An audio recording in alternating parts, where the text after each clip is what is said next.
Chairman moulded ഫർണിച്ചേഴ്സിന്റെ പുതിയ premium ഉൽപ്പന്നങ്ങളുടെ launching കൊച്ചിയിൽ നടന്നു. പ്രീമിയം മോഡൽ ലാക്സോ chair, alpha arm chair, alpha armless chair എന്നിവയുടെ ലോഞ്ചിങ് ആണ് നടന്നത്. വ്യവസായ മന്ത്രി പി രാജീവ് ചടങ്ങ് ഉദ്ഘാടനം ചെയ്തു. 20 വർഷത്തിന്റെ വിപണി വൈദഗ്ധ്യവും 180-ൽ പരം ഉൽപ്പന്ന ശ്രേണികളുമുള്ള ചെയർമാൻ മോൾഡഡ് ഫർണിച്ചർ ദക്ഷിണേന്ത്യയിലെ 1-ാം നമ്പർ പ്ലാസ്റ്റിക് ഫർണിച്ചർ നിർമ്മാതാക്കളാണ്. ചെയർമാൻ മോൾഡഡ് ഫർണിച്ചേഴ്സിന്റെ ഡഫൻ പ്ലാസ്റ്റിക് ഉപയോഗിച്ച് നിർമ്മിച്ച പ്രീമിയം മോഡൽ ലാക്സോ chair, alpha arm chair, alpha armless chair എന്നിവയുടെ ലോഞ്ചിങ് ആണ് നടന്നത്. വ്യവസായ മന്ത്രി പി രാജീവ് ചടങ്ങ് ഉദ്ഘാടനം ചെയ്തു.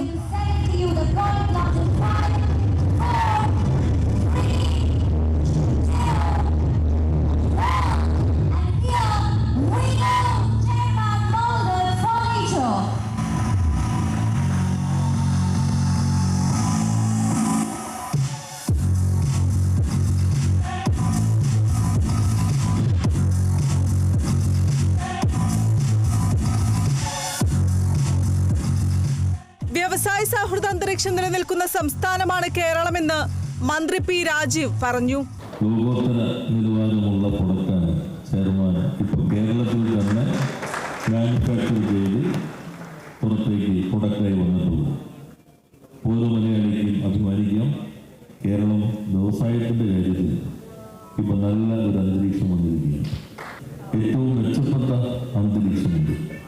ഇപ്പോൾ നമ്മുടെ ബ്രാൻഡുകൾ ലോക നിലവാരത്തിലേക്ക് വരും. അതാണ് നമുക്ക് എല്ലാവർക്കും അഭിമാനിക്കാവുന്നത്. നല്ല രീതിയിൽ നമുക്ക് എല്ലാവരും കൂടി ഇതിനെ പ്രോത്സാഹിപ്പിക്കാം. ചെയർമാൻ ലാക്സോ ചെയർ മികച്ച കരുത്ത്, ഈട്, പ്രവർത്തനക്ഷമത എന്നിവ വാഗ്ദാനം ചെയ്യുന്നുവെന്നും ഇവ ഇൻഡോർ ഔട്ട്ഡോർ ഉപയോഗത്തിന് അനുയോജ്യമാണെന്നും മാനേജിംഗ് പാർട്ണർമാർ പറഞ്ഞു.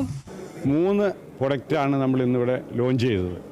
അതിൻ്റെ പ്രത്യേകത എന്താണെന്ന് വെച്ചാൽ അതിന് ഉപയോഗിക്കുന്ന മെറ്റീരിയൽ പ്ലാസ്റ്റിക് തന്നെയല്ല, പ്ലാസ്റ്റിക്കും ഗ്ലാസും നമ്മൾ മിക്സ് ചെയ്തിട്ട് ഉണ്ടാക്കുന്ന ഒരു പ്രൊഡക്റ്റാണ്. ടഫൻ പ്ലാസ്റ്റ് എന്നാണ് നമ്മളതിന് പേരിട്ടിരിക്കുന്നത്. അതാണ് അതിൻ്റെ പേര്. ശരിക്കും അത്ര സ്ട്രോങ് ഒരു ചെയറാണ്. കാഴ്ചയ്ക്ക് ഭയങ്കര മനോഹരമാണ്, ഇരിപ്പിന് ഭയങ്കര സുഖമാണ്. ഇന്ത്യയിൽ ഈ ചെയർ ആരും ഉൽപ്പാദിപ്പിച്ചിട്ടില്ല. ഞങ്ങൾ തൈവാനിൽ നിന്നും വളരെയധികം ശ്രമം നടത്തി അവിടെ പോയി ഇരുന്ന് ഈ ഡൈ ഉൽപ്പാദിപ്പിച്ചതാണ്. ഇതിൻ്റെ ഡൈ ഉണ്ടാക്കിയത് തൈവാനിൽ നിന്നാണ്. ചടങ്ങിൽ ചെയർമാൻ മോൾഡഡ് ഫർണിച്ചേഴ്സിന്റെ brand ambassador Ranji Panicker, managing partner Ranjith Kumar, VK Gopi, പാർട്ട്നേഴ്സായ KP രവീന്ദ്രൻ, A അശോകൻ തുടങ്ങിയവർ പങ്കെടുത്തു. Kerala vision news, Kochi.